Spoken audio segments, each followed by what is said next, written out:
You're listening to the Daily Nugget. It's dnugget.com for December 17th, 2024. It is Tijuana Tuesday. We are now, 8 days away from Christmas. Get excited. And an early gift that you can open now is today's episode, Janelle. Oh, what a nice way to introduce us. Thank you, Andy. Well, Janelle is always a gift. And so are you, Andy. Well, there it is. And Jen? These intros are getting weirder and weirder. I gotta start introing Jen first and not Janelle. Maybe then I gotta spread the weird around. I don't really want your weird right now, please. I mean, you kind of got the weird whether you like it or not. Well, it's okay. You know what? She'll get the weird tomorrow. It's all right. She has time to prepare. Sam is here too. My ick meter is just going off. Sam is here too. And in Tijuana Tuesday, we always talk about an international. And by the way, let me say this. If you love the Daily Nugget or you just simply tolerate it, the best thing that you can do is re-gift it to somebody else this Christmas season. Yes. So thank you. It's a gift that keeps on giving. Well, it does. And then you'll have an instant connection with whoever you share it with to say, see, now you have to go through the pain too. Right. Mutual loathing. Misery loves company. Mm-hmm. Oh, and we are Merry here Christmas. to commiserate with you. Well, speaking of misery, Afghanistan, Iraq, and Sierra Leone in West Africa do not come to mind when most Australians plan an overseas holiday. In fact, the Australian government strongly advises against traveling to the first two, but a travel agent in Australia says there's a strange and unexpected growing trend among wealthy, well-traveled, older people that want to visit dangerous places. Really? It's called dark tourism. No. Whoa. Okay. We are bored. Good gracious. It's like Is the that all dark they- web, only Yeah. more dangerous. So what exactly do they do on these dark tours? Well, let's see here. So the one guy said he was working on hitting. He's traveling to like 100 countries. So then you got to start. Once you do the basic ones, you usually would. Then you got to start kind of going off the map.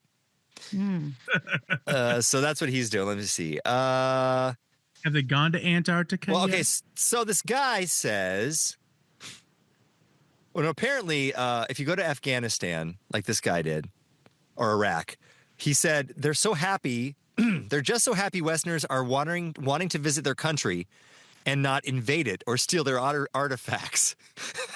Why? That is pretty dark. I'm glad we set the bar pretty low. So this guy spent 14 days. He said basically going from Basra all the way up through Iraq into Kurdistan. So he did a 2-week Iraq tour. Yep. And he didn't die? Yeah, I was going to say. Well, unless he wrote this before he left. Fair enough. Visiting these nations it's not cheap, nor are they appropriate for the first-time traveler. Who's going to Iraq on their first international trip? Right? Yeah. First time. I'm going to go. Well, I mean, if you have a map on a dartboard and you throw a dart at, Well, that's true. you might hit Iraq. That's true. And he'd be like, well, the dart, You could say, well, I guess we're going to throw another dart. Yeah. I can't go against the dart. It's clearly... Several years ago, a good friend of mine did that, whatever teacher program where you can go teach overseas somewhere. And they're just random places you kind of get assigned, or I think you can pick to a degree. She'd never been out of the country and she was going to up and move, and you have to agree to like 2 years or something. She went to Kuwait. Ah! And I was like, are you sure? It's like 150 degrees. Are you sure? Like, She Wow. did. It's worse She than did it. Oklahoma. Yeah. She did it. She did great. I don't know how, but she did. So she survived. She did. She he came in did. with her hand, too. That's wild. All by herself, like she didn't have All a by travel, herself. no companion, no one to meet her on the Right. other side. Wow. Nope. Well, it's my understanding that a lot of the people that go and teach other places are treated very well. And they're usually like wealthier families, students. Right. But still. That's a big commitment. I mean, that's an adventure though. That's pretty cool. That's 2 years of your life you can't get back. But as an older person, why would you want to do that? I mean, I can understand the experience of it all, but there's maybe you realize greater risk. Maybe that's part of it. At this point, you just think, I need to feel alive. Like, I just need something. Hey, go skydiving, dude. It would be cheaper. Yeah. Apparently, so this travel agent says the people that do this, it's done it all. So it's not what we have $5,000. What can we get for a trip? These people say, I want to see that. What's it going to cost me? Oh my! Well, I don't know. It sounds like the opening of Jurassic Park 3. I guess I'm not that adventurous. I've been on 10 years worth of mission trips, and I just have never thought that. So this guy, this travel agent, this has got to be such an interesting gig. This guy and his travel agency. He didn't have content for his newsletter last month. And at the last minute, he added in a partner company's 55-day expedition along the west coast of Africa. Sahara Desert, Sierra Leone, Ghana, and Ivory Coast. You always got to have content. Sahara Desert. And he said no, he thought no one's going to go for this. He said he had 3 calls within 24 hours. Wow. One of them was a 74-year-old who wanted to know if they were too old. I'll be. Well, I mean, hasn't stopped our president from being our president. That's right. Okay. You know, they say at a certain point in your life, like, I don't know what age, your taste buds stop working, right? So everything is just bland. Is it that way for like adrenaline? Where you have to be extreme to like feel the dopamine hit, right? The dopamine hit. Well, they say I think it's the baby boomers are the ones responsible for like the super spicy hot sauces because they can't taste anything. Wild. As we age, the number of taste buds that we have decreases. This usually begins to occur in our 40s if we're female or 50s if we're male. Oh, snap. You got 9 years, sir. Man. I think that would be what. Yeah, you're right. Once you can't taste, like, just take me out. Like, just send me into the Sahara. That's the mindset exactly. Like this is like a last trip, if it were like as it were. This is how we're going out. I get to see it. So that's the Nugget. Let us know if you've gone to any.